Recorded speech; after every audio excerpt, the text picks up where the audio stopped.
এখানে আমরা এসেছিলাম কল্যাণীতে আজকে স্পেশালি আমার ডক্টর দেখাতে, কিন্তু ডক্টর দেখানো যেহেতু কল্যাণীতে প্রচুর ঠাকুর হয়, তাই আমরা ভাবলাম যে একবারে রেডি হয়ে আসবো, এসে একবারে ঠাকুর দেখে তারপর ডাক্তার দেখে বাড়ি যাবো। তো আমাদের ডাক্তার দেখানো অলরেডি হয়ে গেছে, এখন আমরা একটা ঠাকুর দেখলাম আর তারপরে এখন দেখি আর কোথায় কোথায় ঠাকুর হয়েছে, তারপর যাবো।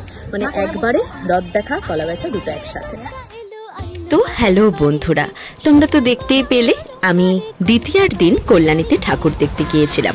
কল্যাণীতে আমি ডাক্তারের চেম্বারে গিয়েছিলাম, তো সেই পথেই আমরা ঠাকুর দেখে আসলাম কয়েকটা।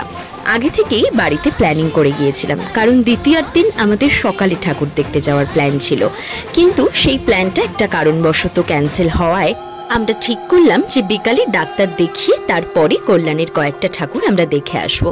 তো সেই মতো আমরা রেডি হয়ে গেলাম। তো প্রথমেই আমাদের ডক্টরের চেম্বারের সামনেই যে একটা ঠাকুর ছিল, একটা প্যান্ডেল ছিল, যেটা তখনও ওপেনিং হয়নি, বাট আমরা বাইরে থেকে দেখলাম এবং আমাদের সাথে আরও অনেক দর্শনার্থী ছিল, তারা প্রত্যেকেই বাইরে থেকে প্রতিমা দর্শন করেছেন এবং প্যান্ডেল দর্শন করেছেন। আমরাও সেই মতো প্যান্ডেল দর্শন করলাম এবং ওখানে নিরামিষ ফুচকা আর আইসক্রিম খেলাম। তারপরেই আমরা চলে আসলাম আমাদের কল্যাণীর সবথেকে বেস্ট এবং আমরা প্রত্যেকে প্রতি বছর যে প্যান্ডেলটা দেখার জন্য অপেক্ষা করে থাকি, সেটা হলো কল্যাণীর ITI মোড়ের প্যান্ডেল, যেটার ভিডিও আমরা আগে থেকে প্রচুর সোশ্যাল মিডিয়াতে দেখেছি। তো সেটা দেখার জন্য কিন্তু আমরা ভীষণ এক্সাইটেড ছিলাম। তো তোমরা তো দেখতেই পাচ্ছ কত মানুষের ভিড় ঠেলে আমরা কল্যাণী ITI ঠাকুরটা দেখলাম।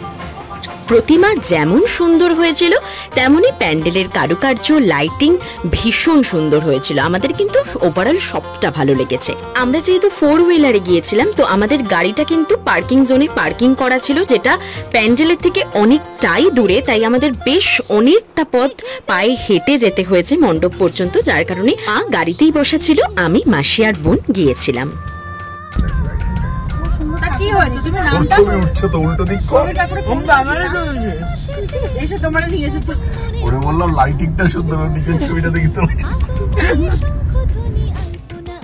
তোমরা তো দেখতেই পেলে আমি রাস্তার লাইটিং এর ভিডিও না করে নিজের ভিডিও করতে ব্যস্ত ছিলাম, আর সেই নিয়ে সবাই হাসাহাসি করছিল।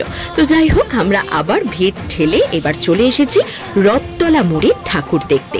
তোমরা তো দেখতেই পাচ্ছ কত লাইনের পেছনে দাঁড়িয়ে আমরা এই মণ্ডপের কাছে পৌঁছালাম।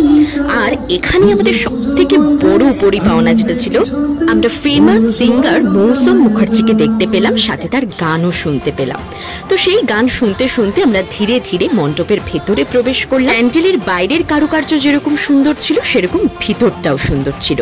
আর প্রতিমার তো কোনো কথাই হবে না, তোমরা দেখতেই পাচ্ছ কত সুন্দর স্নিগ্ধ একটা প্রতিমা আমরা দর্শন করলাম। তো সেই প্রতিমা দর্শন করে অনেক কষ্টে মানুষের ঠেলা গুঁতো খেয়ে তোমাদের জন্য দু একটা ক্লিপ নিলাম। আর তারপরেই এই প্যান্ডেলেই কিন্তু একটা বিরাট মেলার আয়োজন ছিল, তো সেই মেলায় আমরা গেলাম। তারপরেই যেহেতু রাত 11টা কি 11:30 বেজে গিয়েছিল, তাই আমরা আর কোথাও যাইনি, এবার বাড়ির পথে রওনা দিলাম। তোমরা তো দেখতেই পাচ্ছ রাস্তাটা কতটা নির্জন শুনশান একটা রাস্তা। তো যাই হোক, সেই রাস্তা ধরে আমরা ফিরছি বাড়ির পথে। আজকের মতো দ্বিতীয়ার ব্লগ এইটুকুই। সকলে ভালো থেকো, সুস্থ থেকো, সাবধানে থেকো, পুজোটা দারুণ ভাবে এনজয় করো। আর ষষ্ঠী থেকে দশমী পর্যন্ত আমি তোমাদের সঙ্গে আসছি মিনি ব্লগ নিয়ে।